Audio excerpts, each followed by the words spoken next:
Shalom, everyone. This is Aaron Lipkin, and I'm with my father, Avi Lipkin. It's such an honor to be here with my dad and to be able to have this video and to have this discussion that we're just about to have in the next 15 minutes.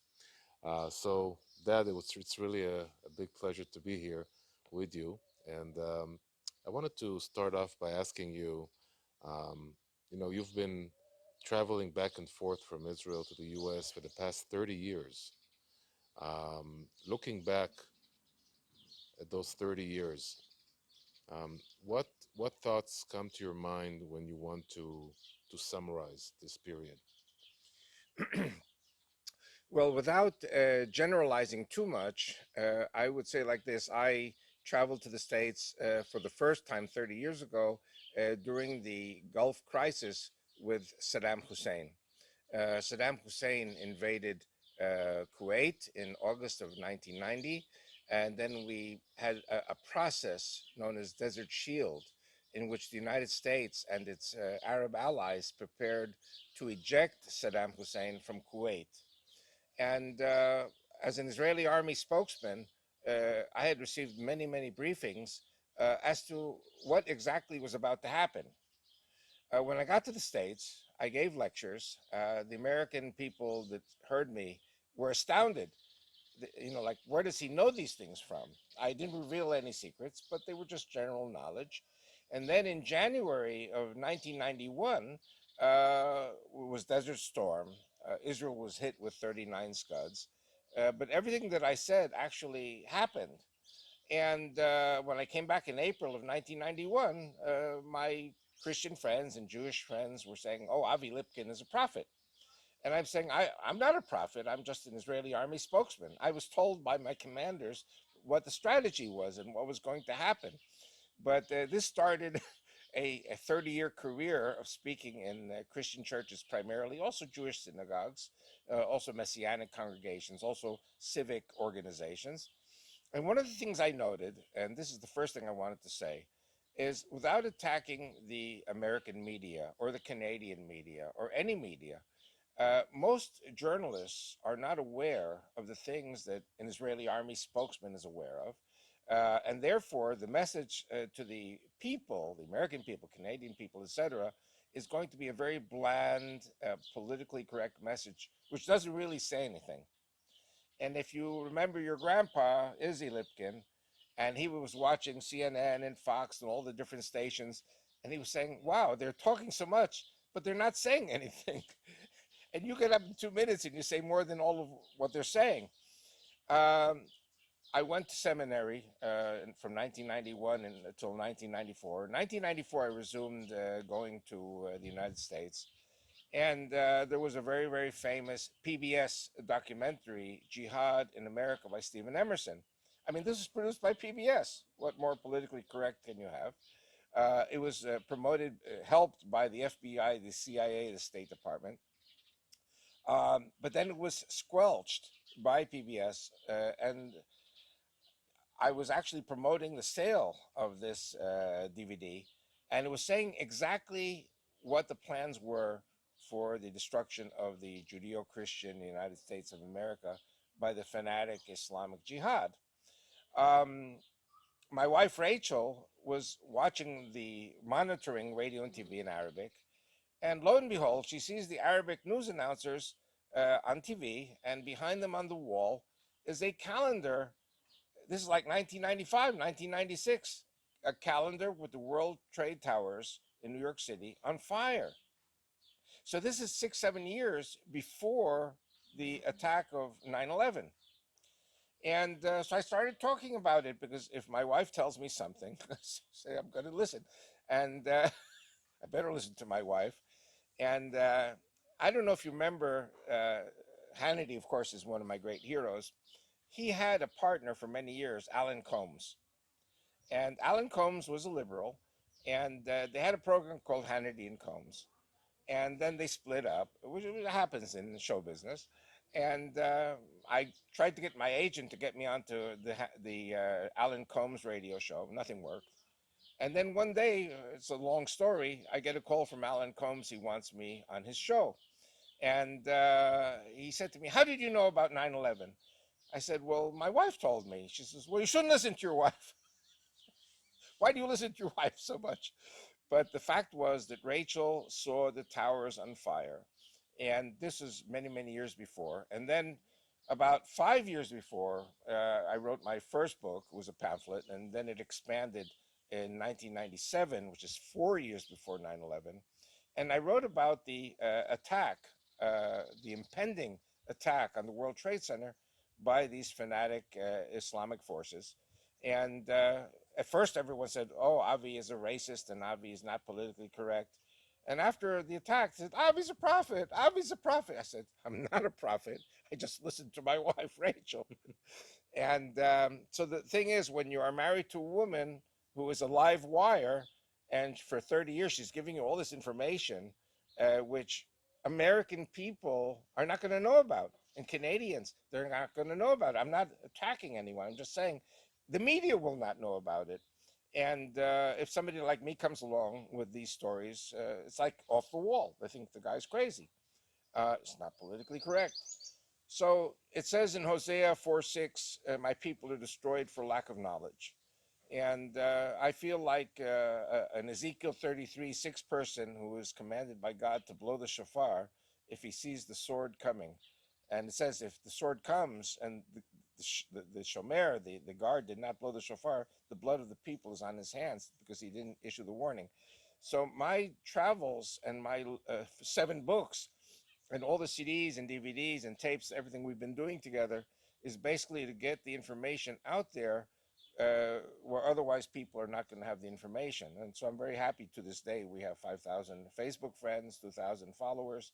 There are also a lot of other people who, I remember from Chuck Missler, and rest in peace, and Zola Levitt, rest in peace, and other very important, David Allen Lewis, people that I worked very closely with for many years, J.R. Church. I worked with him many years.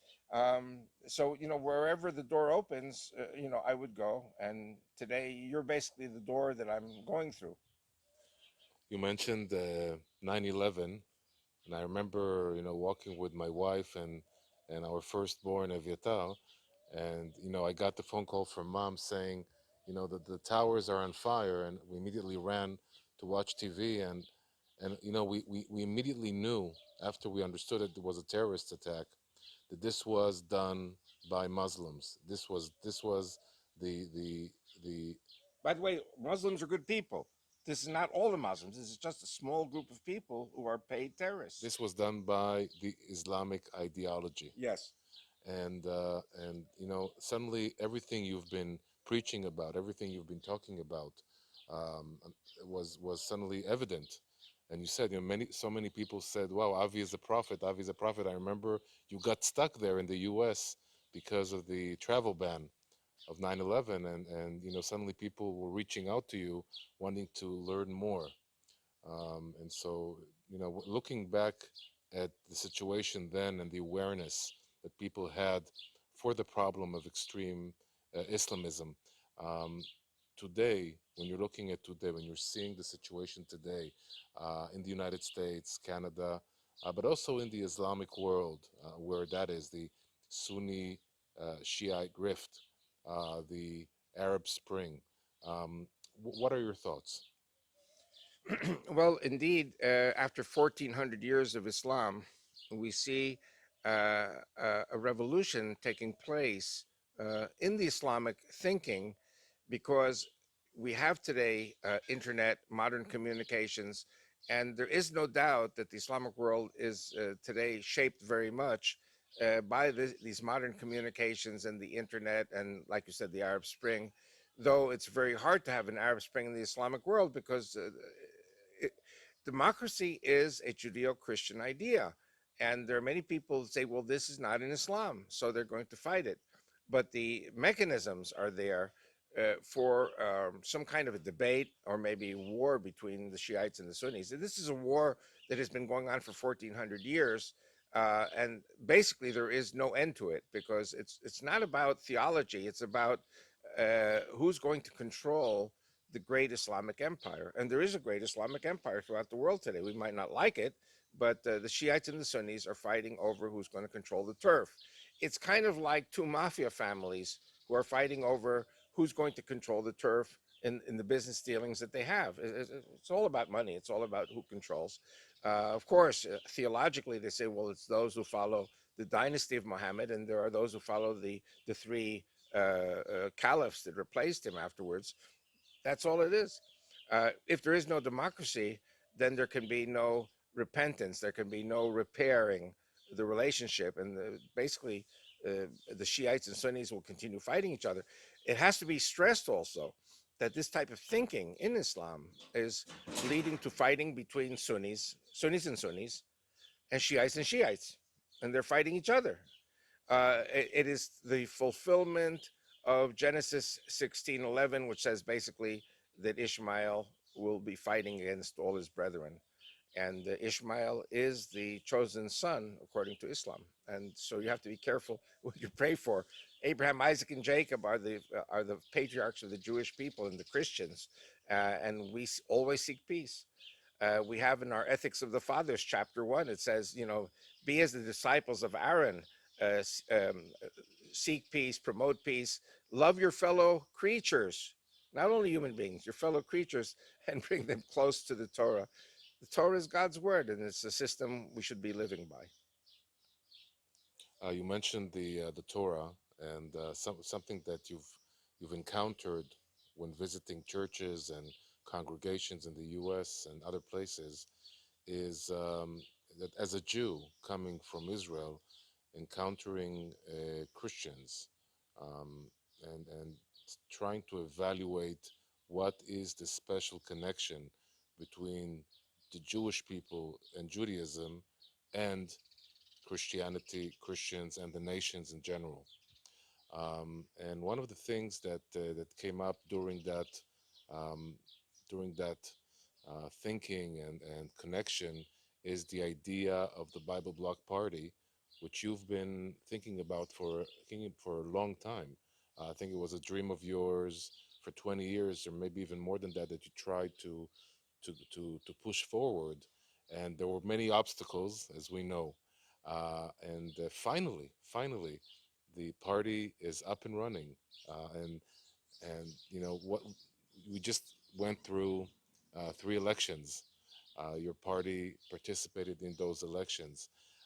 Where do you how do you visualize the future of the Bible Block Party, and what are the events you think will happen in the next few years that will affect the success of the party? Thank you. The idea of the Judeo-Christian party started, like you said, 20 years ago because of the Russian immigration from 1988, 89 to 1991, and actually continuing to this day. Our population has grown from 5 million to over 7 million people, Jewish and, of course, Christians also. There are, or people who are not designated as Jews by the rabbis because the father is a Jew and the mother is not Jewish, so they're not Jews according to the rabbinate, which I think is a mistake. I think we should accept either a Jewish father or a Jewish mother as enough to be considered Jewish. We should be trying to open our gates more to people. But what really gets me is that there are today about 6 million Jews just in the United States.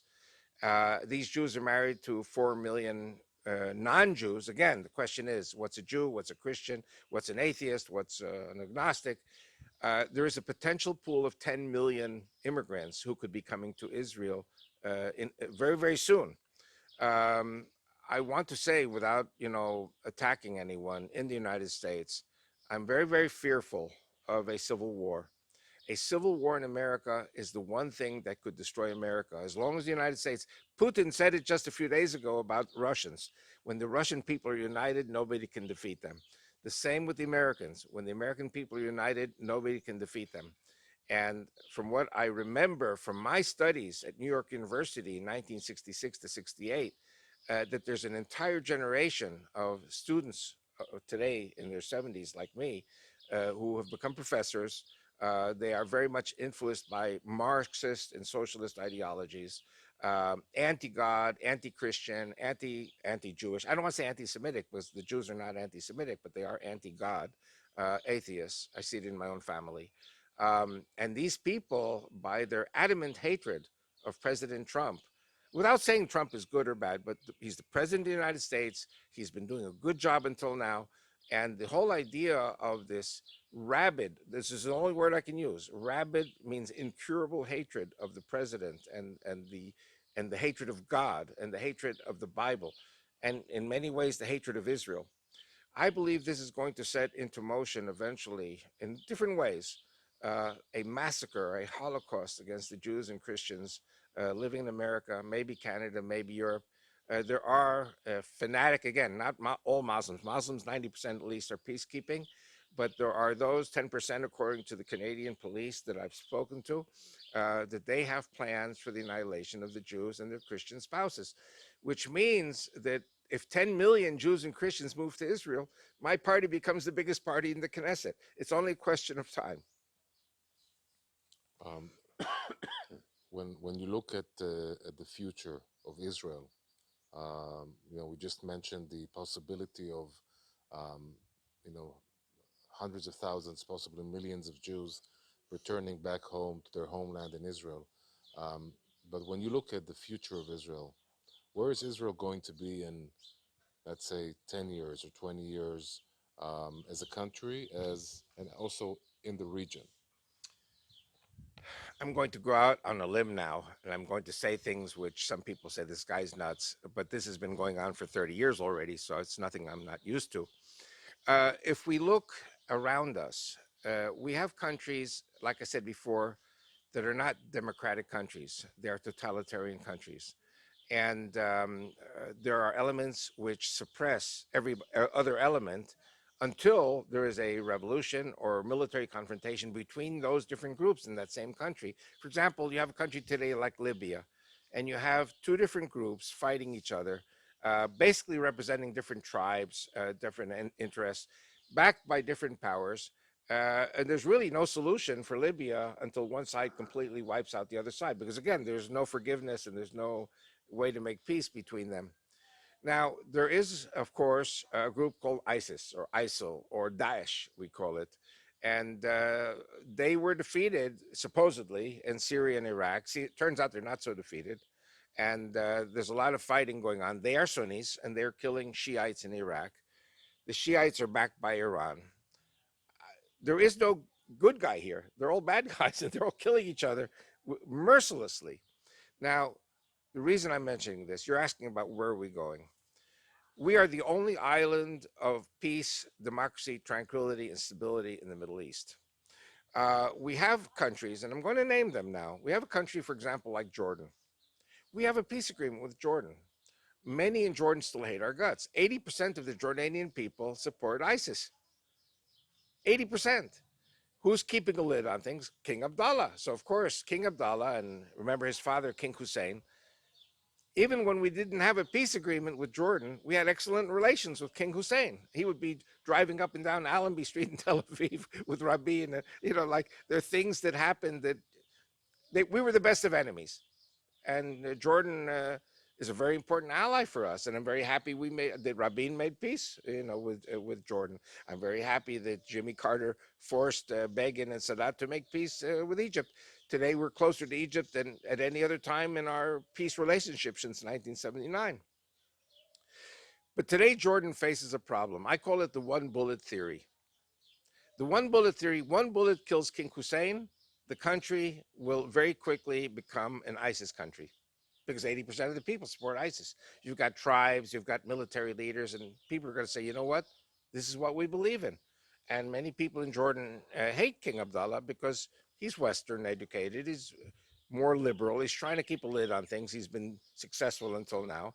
But like I said before, one bullet and it's over.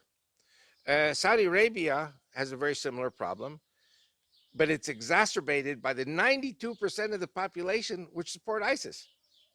So if they kill King Salman, and I hope they don't, and if they kill Mohammed bin Salman, who's the famous reformer prince of Saudi Arabia, the heir apparent, if they kill both of them, Saudi Arabia will become ISIS.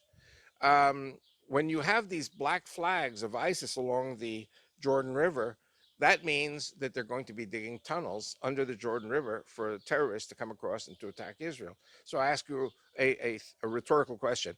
Can Israel sit back and let that happen? The answer is no. So you ask me, what's the future? In my opinion, the future is kind of like what the Americans called manifest destiny, the growth of America all the way to the Pacific. I don't want to go all the way to the Pacific, which is what Russia did. They went all the way to the Pacific. But what I'm saying is that ISIS cannot be tolerated in any country, especially surrounding Israel. And so I think the time will come, we will have an immigration, we will have an aliyah of 10 million people, and many of these people will be settled in Jordan. Many of these people will be settled in Saudi Arabia, Northwest, especially Saudi Arabia. I believe also that the real Mount Sinai is in Northwest Saudi Arabia in the Midian Mountains. It's called the Madian Mountains, Midian Mountains. Jethro, of course, was the king, was the high priest of Midian. So you have Mecca, Medina, Mount Sinai all in one line. And Mount Sinai is very, very close to Jordan and to Aqaba and to Israel. Uh, I think we will have no choice but to take it. If you remember, it's actually very new news. Mohammed bin Salman wants to create a Disney theme type park based where the real Mount Sinai is. And he wants to actually bring Jewish and Christian tourism into the kingdom of Saudi Arabia because they're trying to diversify the economy and to bring in more money by all this tourism. It'll be like a tax-free area where they can build hotels and develop tourism and everything. So actually, Mohammed bin Salman has a very, very good idea. But if he gets killed, and then the reactionary terrorist people say in Saudi Arabia, no, no, no, we don't want these kafirs. We don't want these non-believer Jew and Christian coming into our kingdom. Um, it'll be a descending into a state of war with Northwest Saudi Arabia. Um, I think there are going to be some very major changes. I don't wish Bashar al-Assad bad, but he did kill or expel half of his country, 10 million people. Lebanon is in complete chaos. I think actually the only country which can restore some kind of order in Lebanon, in Syria, in Jordan, in Saudi Arabia will be a Jewish a country with, and this is something I'm saying, autonomous Christian republics which will bring in the Druze and bring in Alawites and Shiites and other people, Kurds and Yazidis, into a bond of fellowship, and not be slaughtered by the Sunni ISIS type people. Uh, we almost had that.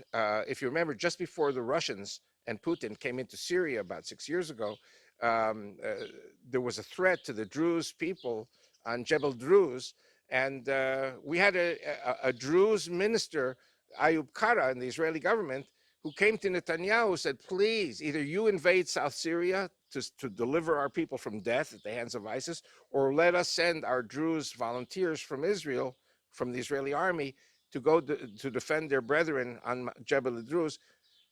The Russians actually were the good guys here. The Russians came in and saved the Druze people who are our brothers also. And listen, if Bashar al-Assad, also the one bullet theory, if Bashar al-Assad is taken out, or if there's some kind of a putsch, or they try to overthrow the regime, and ISIS comes back in, Israel's not, I don't know how long Russia's going to stay in Syria. Eventually, Israel's going to have to go in and replace Russia. Something, of course, no Jewish mother wants, that we should go into Syria also. No Jewish mother wants their kids to go live in Amman or in Saudi Arabia or Lebanon. Jewish mother wants her children near her, like they say in Florida, a golf cart's drive away. Golf cart in the golf parks, a 2 minute drive. But maybe God has other plans. And maybe that's one of the reasons why God is reinforcing the Jewish people with non Jewish spouses and relatives, who I believe at some stage should be encouraged, not forced, encouraged to become Jewish people. I think we have so much more in common with the Christians than we do with anyone else. Thank you very much. Thank you, Abba. It was great to be with you guys, and we hope to do some of these videos and concentrate about certain topics in the Middle East and Jewish Christian relations and the Bible Block Party. And Avi Lipkin is going to be coming to the U.S. in June to do lectures in June, July, August, June, July, August to do a couple of lectures. coronavirus permitting. So if you would like Avi to come to your church or congregation and speak, write to invite me to talk at gmail.com. Invite me to talk at gmail.com. And my father will receive your request and you will set the date and see him. Thank you so much, Abba. Thank you, my son. And shalom from Israel.